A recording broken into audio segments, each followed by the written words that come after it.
नमस्कार, बहुत स्वागत है आपका। मैं हूं आपके साथ ऋतु ज्ञानवानी। इस वक्त सबसे पहले बात करेंगे छतरपुर से बड़ी खबर की। बागेश्वर धाम से मुस्लिम युवक गिरफ्तार हुआ है। देसी कट्टा लेकर घूम रहे रज्जन खान को पुलिस ने गिरफ्तार किया है। बागेश्वर धाम मंदिर के परिक्रमा मार्ग में घूम रहा था युवक। भक्तों की सूचना पर बमीठा थाना पुलिस ने युवक के कब्जे से 315 बोर का कट्टा और कारतूस जब्त किया है। शिवपुरी जिले के कोतवाली थाने के इंद्रपुरी कॉलोनी का रहने वाला ये मुस्लिम युवक बताया जा रहा है। ज्यादा जानकारी के लिए नरेंद्र हमारे साथ जुड़ गए हैं। नरेंद्र, बागेश्वर धाम से मुस्लिम युवक को गिरफ्तार किया गया है, क्या है मामला, बताइए। जिले का जो प्रसिद्ध तीर्थ स्थल बागेश्वर धाम है, वहां पर एक मुस्लिम को बमीठा थाना पुलिस ने गिरफ्तार किया है। और ऐसी जानकारी पुलिस को स्थानीय लोगों ने, भक्तों ने दी थी, क्योंकि ये जो युवक है वो बागेश्वर धाम के परिक्रमा मार्ग पर देसी कट्टा लेकर, यानी 300 बोर का देसी कट्टा लेकर मैं कारतूस के लिए घूम रहा था। पुलिस को जब सूचना मिली, तत्काल बमीठा थाना पुलिस मौके पर पहुंची और जो मुस्लिम युवक है उसका नाम रज्जन खान बताया जा रहा है। इसको पुलिस ने गिरफ्तार करके उसके खिलाफ 25-27 आर्म्स एक्ट का मामला दर्ज किया है। और यह भी बताया जा रहा है कि जो मुस्लिम युवक रज्जन खान है और शिवपुरी जिले के कोतवाली थाना इलाके में जो इंद्रपुरी कॉलोनी पड़ती है, वहां का रहने वाला बताया गया है। जी, आखिर क्या कहा जा रहा है? पुलिस ने पूछताछ की होगी युवक से, आखिर क्या इरादा था उसका जो इस तरह के हथियार लेकर के वहां पर पहुंचा था, धाम पे पहुंचा था, और आखिर क्या मंशा उसकी रही? देखिए, जो प्रत्यक्षदर्शी हैं और जो पुलिस से हमारी बात हुई है, पुलिस का ये कहना है कि लोगों द्वारा, जो बागेश्वर धाम के जो भक्त हैं उनके द्वारा ऐसी सूचना दी गई थी कि एक जो युवक है वो संशय की स्थिति में आपत्तिजनक है, यानी वो कुछ ऐसी उसका व्यवहार, ऐसा बर्ताव था भक्तों के साथ कि वो लोग उसको समझ गए। और जब उसकी तलाशी ली और तो देखा कि वो देसी कट्टा लिए हुए है, जिसकी सूचना ऐसे भक्तों ने बमीठा थाना पुलिस को दी। क्योंकि बागेश्वर धाम जो है वो बमीठा थाना इलाके के अंतर्गत आता है, तो वहाँ की जो थाना पुलिस है, थाना प्रभारी तत्काल मौके पर पहुंचे और जब युवक की तलाशी ली गई और उसको सर्च किया गया तो उसके कब्जे से 300 बोर का देसी कट्टा बरामद किया गया है। और उसका जो बर्ताव था बड़ा ही बेकार था, भक्तों के साथ बुरी तरह से बर्ताव कर रहा था, जिससे लोगों को शंका हुई कि कोई ऐसा नहीं अप्रिय घटना ना कर दे। जी ठीक, बहुत बहुत शुक्रिया। भोपाल से बड़ी खबर की बात करेंगे। हिंदू युवक के गले में पट्टा डालने के मामले में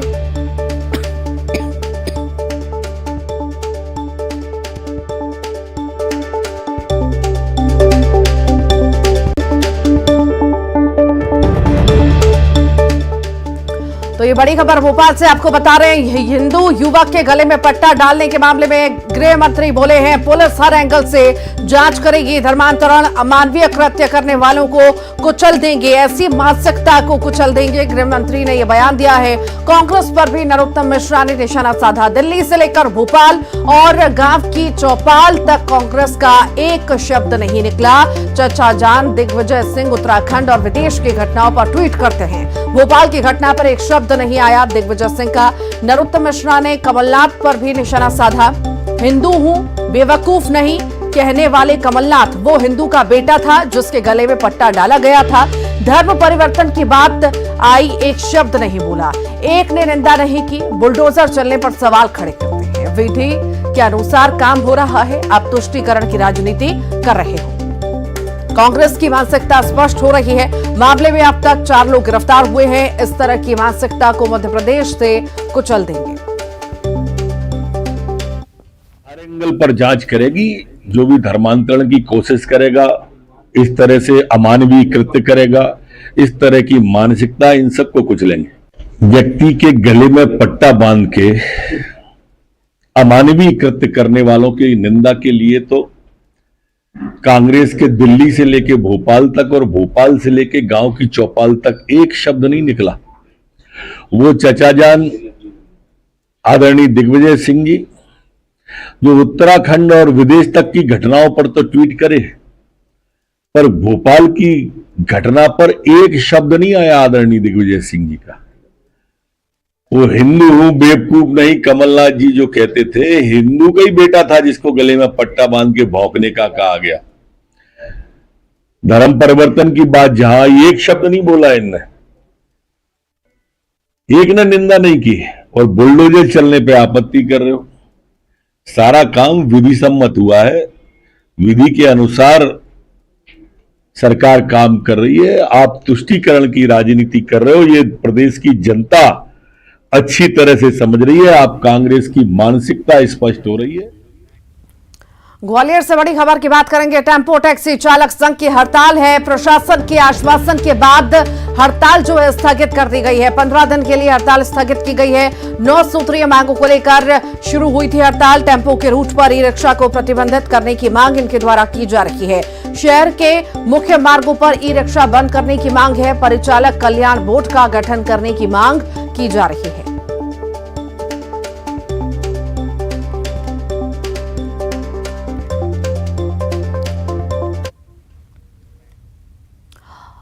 क्या कोई एक दिन में डॉक्टर बन सकता है? यही नहीं, क्या कोई फर्जी डॉक्टर बनकर 2 साल तक मरीजों की तीमारदारी कर सकता है?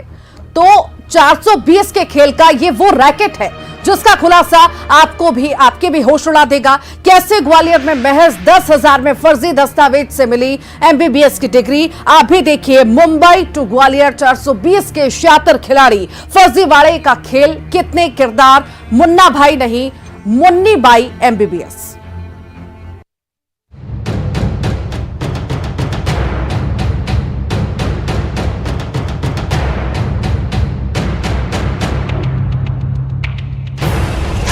$10,002 डॉक्टरी की डिग्री लो।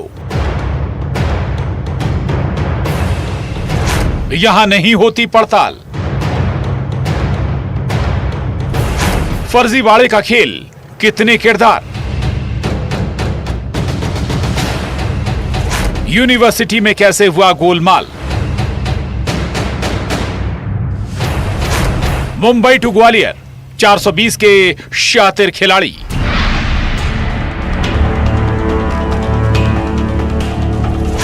बन गई फर्जी डॉक्टर कैसे एक अनाड़ी।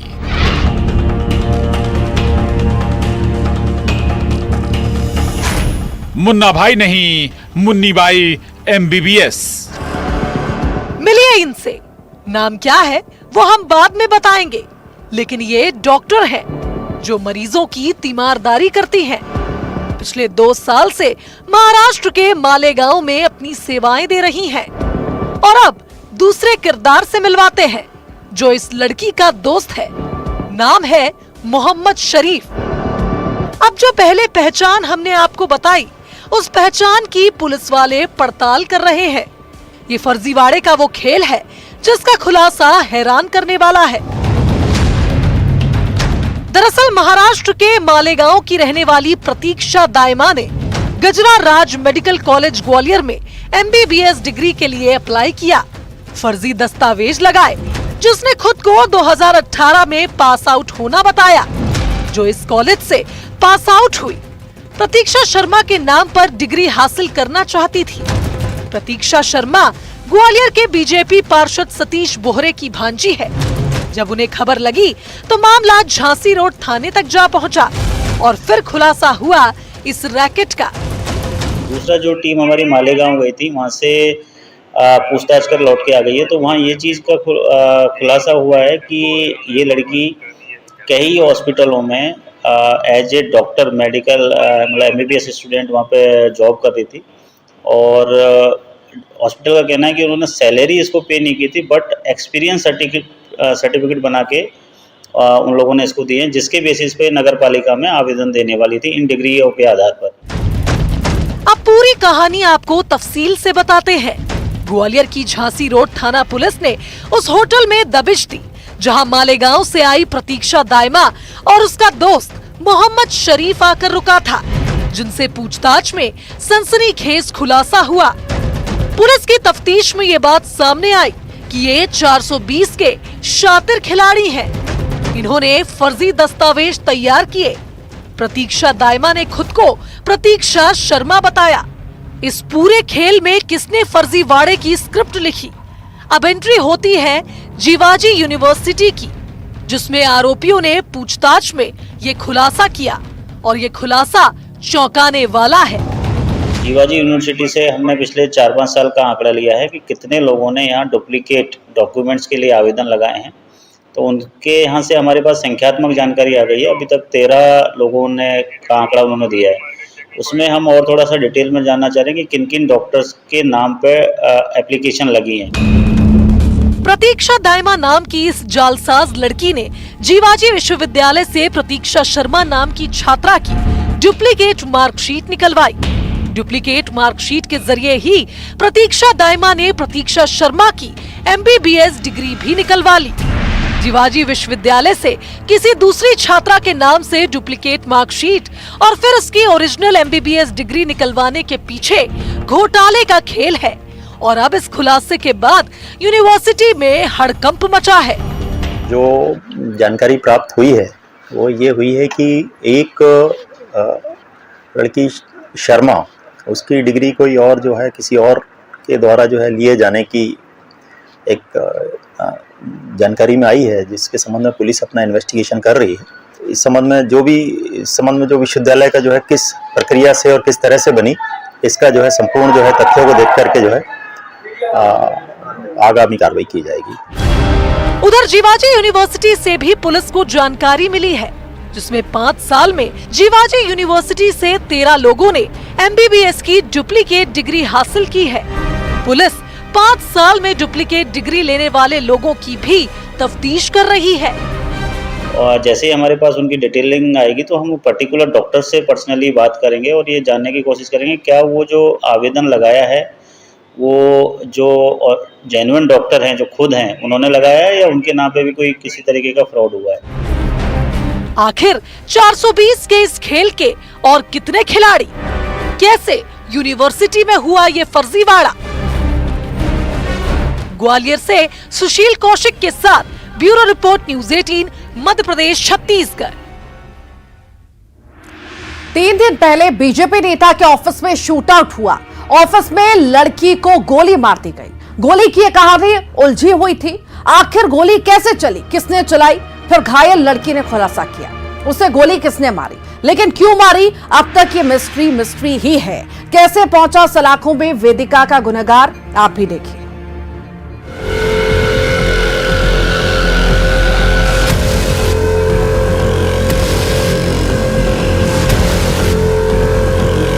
गोली की ये वो मिस्ट्री है जो अब तक अनसुलझी है। जबलपुर के धनवंतरी नगर चौरी इलाके में बीजेपी नेता प्रियांश विश्वकर्मा के ऑफिस में शूटआउट हुआ, जिस शूटआउट में वेदिका ठाकुर को गोली लगी। घायल वेदिका के परिवार वालों को प्रियांश ने क्या कहकर बुलाया था, पहले ये सुनिए। 2 बजे मुझे प्रियांश विश्वकर्मा जो हैं, जिनको गोली लगी, उनके दोस्त जो पहले उनके साथ में ही थे, उनका कॉल आया और उन्होंने मुझे बोला कि वेदिका की तबीयत ख़राब हो गई है, आप प्लीज़ हॉस्पिटल आ जाइए। जब मैं वहाँ पहुँची तब मुझे बताया गया कि उनको गोली लग गई है धोखे से, जो कि उन्होंने बताया कि जो गोली वो खुद ही चला रही थी, जिसकी वजह से उनको लगी हुई है ये। गोली की ये मिस्ट्री ही थी।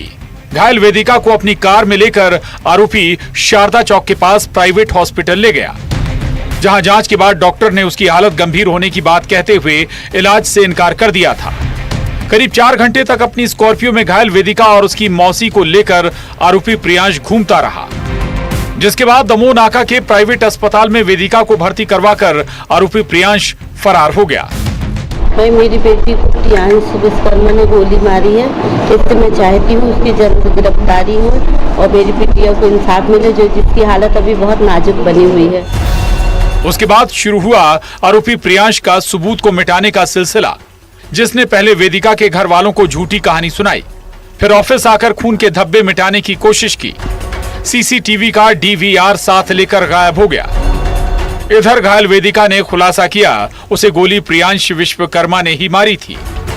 सुनिए घायल वेदिका का खुलासा। तुझे किसने गोली मारी? किसने? क्यों मारी? और उसी ने मारी ना गोली तुझे?